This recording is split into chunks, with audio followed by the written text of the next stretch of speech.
Hi friends, welcome again to Soaring Through Chaos. It's been a while. I was taking a break during the pandemic. Yeah, times have been very challenging. At least now we have some hopes of vaccines and maybe the end of the pandemic is around somewhere. But amid all this, amid all the economic uncertainty, health uncertainty, political uncertainty, I find that there are people who are doing incredible work, connecting online, connecting in person with people. And one of them I met online is Sudha Sutantiram. Sudha, tell us about your journey. How did you get into your online blog, if you will, on Breath with Sudha or Breathe with Sudha? Well, first I want to say, Shankar, you were one of the few people to say my last name perfectly, beautifully, maybe better than I can. So, um, yeah, so breathe with Sudha. Um, it is an action, breathe, not the breath, but breathe because the idea is that we do something together. And it started about 2.5 years ago. I had been teaching yoga for many, many years, more than 10 years. But I did see that, in some senses, it's a bit limited in terms of what I can share in that 1 hour in the yoga class. So I just felt like I wanted to get back to the essence of yoga for me, which was the breath, and offer something that is accessible for everyone. This was a big thing because I felt there's a certain group of people that pay the money and take the time and are able to go for meditation or yoga classes, some that are able to do it online as well. But there's a vast majority of people that have an idea about yoga and like, no, that's not for me. Or meditation, yes, seems it's good for stress and other things, but I don't have the time or the money to go for class, or there's different methods, which one do I do? And so it was unnecessarily complicated. And I just wanted to share what I knew with people and make it simple, accessible, and integrated with all of our lives. So that was the idea behind Breathe with Sudha, which was just almost a spontaneous thing, but actually in my subconscious, it's been brewing for a long time. So the idea was it started off as 1-minute videos because Instagram has that limit of 1 minute. So it was great because before that, I was thinking of different ideas that incorporated movement and music and a bit of yoga and things, longer videos on YouTube. And it was just a project, and so it wasn't happening. It kind of happened, didn't happen. And then Instagram, as much as I'm not for Instagram in many ways, or I wasn't before, but actually it was my savior in a sense because it allowed me to be spontaneous, and because it was a limit of 1 minute and people had short attention span on there, it was great because I knew it wouldn't be something that, would be dissected too much or criticized. I just felt like I could put it there, whatever I'm wanting to share in the moment. So it really just started with that 1 minute was just a few deep breaths. I would just guide you inhaling, letting the abdomen expand, letting the chest expand, and exhaling, letting the abdomen go in, letting the chest go in. Do that like 2-3 times. Already 1 minute is gone. And as you're scrolling, and you see that and you breathe, then something will shift. So that was a hope. Since then, I think it's evolved in different ways, and I'm hoping and looking forward to how it's going to evolve further. But right now, that's what it is. I was in the US at that time, and so I was doing different locations outdoors. That was another thing. I felt like many of us are indoors a lot, and just being able to just, even if you're not outdoors, just to get that visual of fresh air and the bird noises that aren't, edited in later. It's there, the light. And so I kept it very simple. I still keep it really simple. Sometimes I get bored that it's so simple, honestly. But I know that it's still of much value, even in its simplicity. So just like I'm talking to you right now with this background, I've done a bunch of videos just right here talking. And now it's a little bit longer, like about 3 minutes, sometimes 4, because I'm sharing a lot more of stories from my life as well, or things from improv comedy or from theater, dance, voice, like singing, my life stories, whatever I'm going through in this moment. And as I breathe, oh, what kind of insight or realization or awareness, where is that taking me? What am I learning? So it's also a sharing. So picking more than 1 minute to do that. A few videos I did movement, breath with movement, just like free movement. Some with like chanting. I would love to do a lot more of that for sure.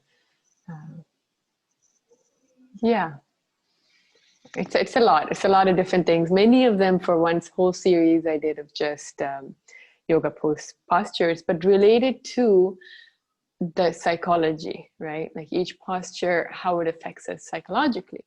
Because I felt sometimes we just do it and then we leave the class after 1 hour like, oh, I feel so good. I feel so not physically good, but I feel happy and grounded. And what is this feeling? You know, and I just moved my body. What was that? So the science, the fact that, you know, the body is just magic and science in it. A little bit of what I know from that, sharing, you know, which postures allow you to, you know, release emotions or allow you to surrender or become more, you know, outgoing or things like that, really kind of connecting it to that so that we can appreciate it and also maybe, you know, tailor it to what we need in this moment. Yeah, trying to think what else, because I have taken a break recently. I took a break hoping to bring in a more of a artistic aspect, which is something of a personal desire for me to share, because if I can break through that, it's a personal kind of intention I have. So I took a break, and but now I've come back and I'm continuing with mostly through words, through talking, and hoping to collaborate with people also, artistically and otherwise, with the same intention of all of us taking a break, a moment, a pause, to take a deep breath and connect to ourselves a bit deeper. So if it's okay with you, Shankar, we can do that now. Sure, Before sure. we In fact, I continue. was going to Yeah. appreciate that. The simplicity of that 1 minute meditation, the simplicity is what compelled me to call you and said, I want to talk to you. So please, let's do that. Okay. Great. So if wherever you're seated, if you can just, if you're able to sit cross-legged, you can do that. You don't have to. If you're on a chair with your legs down, if your feet flat on the floor, if so, and just sitting very comfortably with your back straight, with your eyes closed. And just notice your breath to begin with.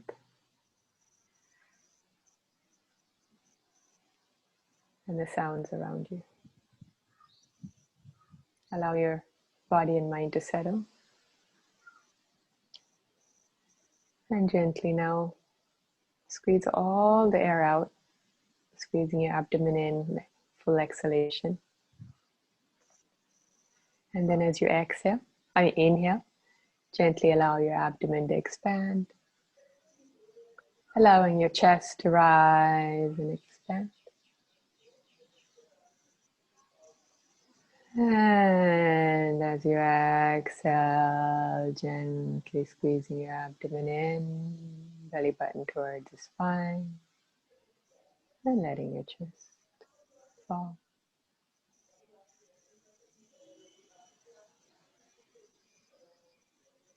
Wow. Yeah, you know, how did you get into this? I know, did you start off in the arts or did you start off in meditation or something different? What brought you into this space? I always love that question asked to anybody that's in any of these fields. And I think the new term is light worker, which I really like. I heard it recently. Um, yeah, everyone has a very beautiful story. So I was an engineer. I was working in the US, and I'd been working for many years in a top secret job for the government. And I was doing well. And I remember I was living in New York. And until then, I think I just sort of checked the boxes and went through life doing all the right things. And I was, you know, very young and making a lot of money, living in a place full of life. But I really was kind of empty, not in a like a Buddhist sense of empty, but really just a lost, empty space where I nothing was really satisfying. And thankfully I was in New York, which it was like a playground. And so I was just trying all kinds of stuff. At that time, I went part-time with my job. I convinced them, and I'm very grateful that they accepted, because it gave me the opportunity to try so many things, which I'd never done in my life. So I think I became a real estate agent. I was working at, I think, a restaurant. Then I was modeling. I took some acting classes, improv classes. I also did a beginner yoga course. And it was a 12-week or 12 sessions, I think it was, a beginner course where we did all like basic asanas, postures, and a few basic pranayama, breathing exercises, and meditation. And that center also had chanting at a different time that you could go if you want. So at the end of that, towards the end, when I was leaving one of the classes, walking down the street, like 24th Street or something in Manhattan, I remember like I just stopped completely, because I felt a different sensation in my body, in my mind, than I had ever experienced before.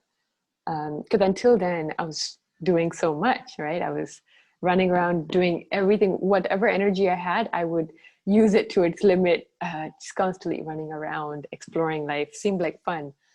But in that moment, I just felt this great like potential energy within me, and like no need to do anything. I just felt really like full, and nothing had really changed. It was just, I just finished the yoga class. So I found that it just struck me. I think it's one of the few moments in my life, or the only one I can remember right now, that was one of those pivotal moments. So that's what started the switch from the engineering and to the arts, and to yoga, to therapeutic things as well. Just that realization that there's something out there.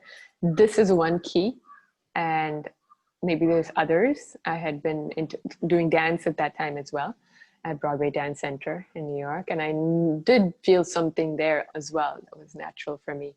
So I was like, okay, there's something. So let me just, put all this aside and go with this feeling I have. There's something. Let me just unlock the door behind these two doors and see where they lead me. Very interesting that you mentioned that. I was in engineering in the heart of Silicon Valley for 30 years. So I can relate to that. And midway through that journey, I found meditation and yoga, and eventually it took me a while because the momentum was such. I couldn't just drop it. But eventually I found my way to the arts and to create expression and meditation. So how has life changed for you since the time you made that switch? In your case, it seems to have been quite a switch. Your whole life seems to have shifted. I mean, so much so that I cannot tell you what switched, because I can hardly take myself back to that me. I can just give you the facts of what I was doing and things like that. But really, because I have completely changed so much, it feels like another life that I cannot bring into my body and share with you. So everything's changed. Everything that one can imagine has changed. obviously the fundamental human experience is still the same. I still have great moments of challenges and insecurities and all kinds of longings. All those things are still the same, but in terms of, you know, where I'm living, who my friends are, how I look at life, what I'm doing for a living, what I aspire for, and that in this level of living, of expressing our humanness into the world, everything has changed in that sense. So yeah, now I'm in India as of now. And I am doing a mix of different things in terms of therapy and arts for therapeutic purpose as well as a creative purpose. And I am, you know, kind of finding new ways to break through for myself of how much I'm able to share my gifts with the world in a very free way. So that's my own personal journey, which, I mean, unheard of before. I never could have thought that this would be where I'm at.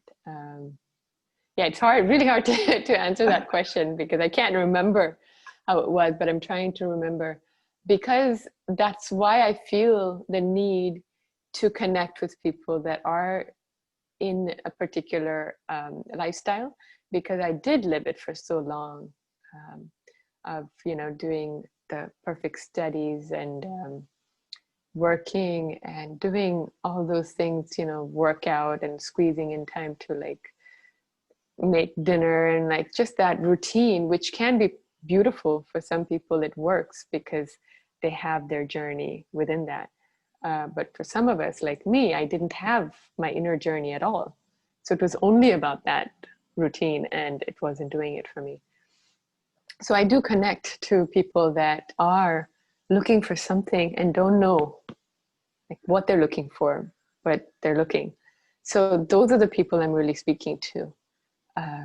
Not the people that are happy with that life and not the people that have fully made that switch. Sometimes I go for events and they're very, you know, they're doing this fire dancing and they're playing guitar and jamming and it's in nature and everyone's very free and happy and it's a particular group. And I'm not talking to them either in these videos. It's particularly for people that would have been, I think this is what I imagine, because you have to have something you imagine who you're speaking to. So I imagine I'm speaking to those people that are trying to make that switch. There are some people it's funny, it's not really what you do for a living. There's some people that have called me for life coaching sessions that are already have made the switch, or it seems like, because they would have changed their job, like to be a yoga teacher or something in the arts, but a lot of their life is still the same because they haven't let go of some of that. So, but typically the people that do write to me are people that are kind of still feeling a bit stuck and wanting to find a way to break out. Yeah. Wow. Yeah, in fact, the pandemic has changed so much for people that I think more and more people are looking at what next in the so-called new normal. Have you seen Yeah. that where you are in your neck of the woods? Have things changed for you? Have things changed for people around you? It's interesting. I know of, I think, what people are experiencing, but honestly, I've been in a bubble of my own because I was in a music school, a gurukul. And so it was like, 20, 30 of us that were anyway living in a very closed container and not really interacting with the world. So we were already in a bubble. It was interesting because it wasn't that, there's some people that left, some people that came, and then a certain number of people that went through this experience of lockdown together. But I wouldn't say it had changed that much in terms of our day-to-day life at all, really.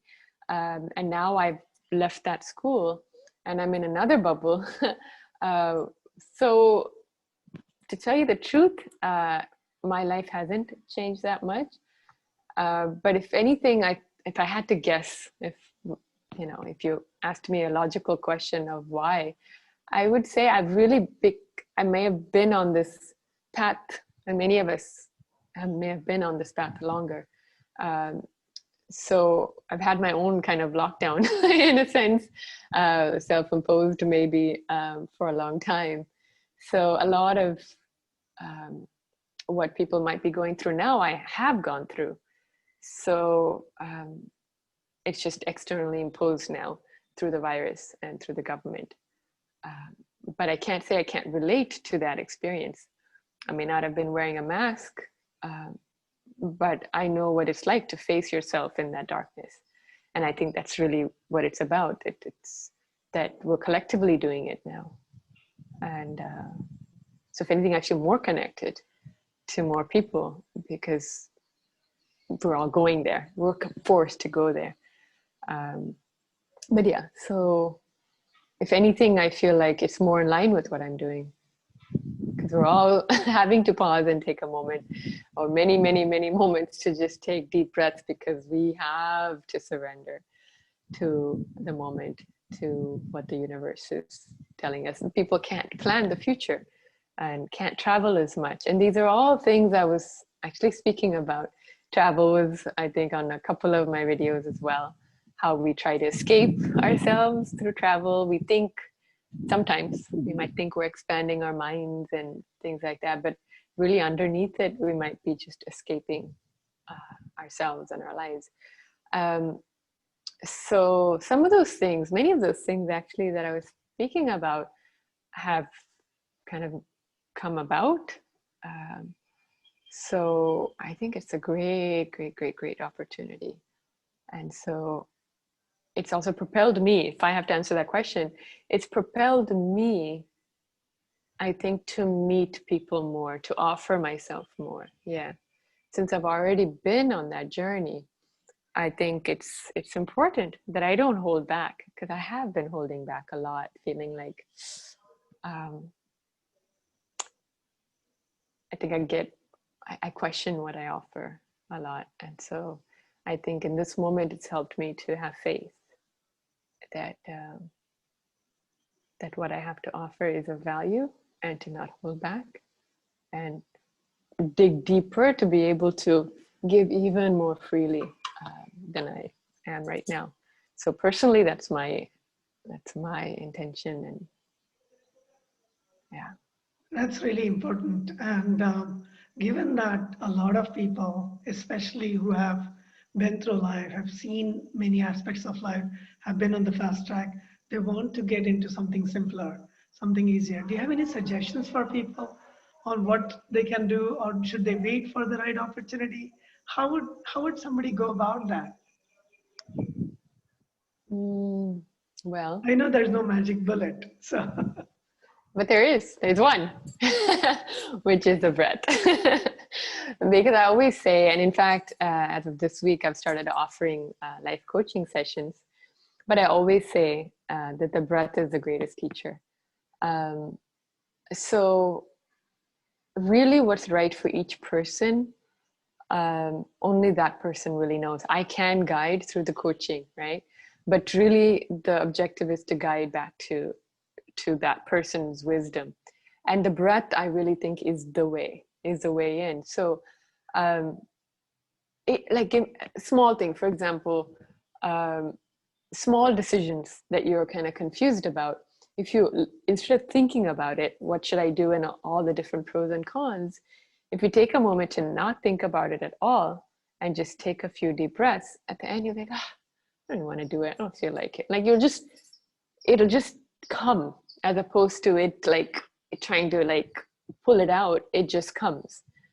And I think that's true very often. So getting to a place, so you can try this with very things that you're struggling with. Taking a moment to pause and breathe and see what comes to you. And then the more you do that, the more you start to trust that feeling at the end of the short or longer meditation, if you want to call it meditation. But yeah, I really think it's about taking that pause, that silence, that stillness. And lockdown is great for that. breathing, seeing what comes, and slowly building faith, because a lot of times what it is comfort. Get that feeling of what we need to do, whether it's, you know, some change in our relationships or in our work or where we live or just how we react to life, to people. We know, but we're going on the fast track. So if we want to, first thing is to stop, listen to the breath, and see and trust. So at least that's what it's been for me. And so, yeah, coming back to comfort, yeah, somewhere it's about letting go of that. That's a big one. That's a big one. Because many people used to ask me, now I don't talk about my past life so much, so they don't ask me so much. But people that do know would ask, how did you do it? You know, how did you just drop it? But I think it's also not being too attached to that kind of security and comfort. We know the limit of how much true joy it can give you. It's just a habit and conditioning by our society and our past that we're holding on to that, right? It's like, oh, if I move over there, you know, but my lifestyle will change. I won't be able to have, you know, but washer dryer and like a car and this. So a lot of attachments we have. So it's important to know what is it that you're working for? What is it that you're living for? And unless some of those questions are answered, you won't really know why you're waking up, why you're working, why you're doing this. You're just doing it because it makes practical. I don't know. But the questions will also come. I think everything comes with the breath. So my only thing I can say without actually speaking to that person would be the breath, which is why I'm doing the videos, which is exactly why. Because it applies as a one solution for everybody. It's one yoga that fits everyone. You can't say that, you know, I'm not flexible. I don't have the money for the class. I don't have, you know, the time. I work like this and that. No, it's just there for everyone.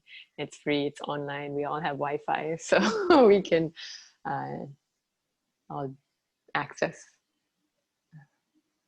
Yeah, that might not be a very practical, very, you know, step 1, 2, 3, 4, but this is the best I can offer right now.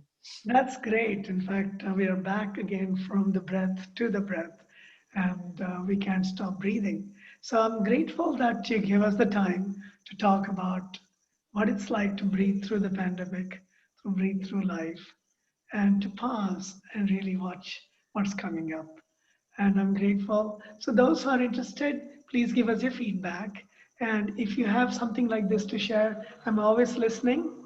I took my break and I started doing the daily yoga after a long time. I thought it was a good idea, especially during the pandemic, to take physical pauses too. And part of it was inspired by Breathe with Sudha. So thanks again. And anybody out there, please come join. We want to hear your story as well. Thanks, Sudha. Thank you, Shankar.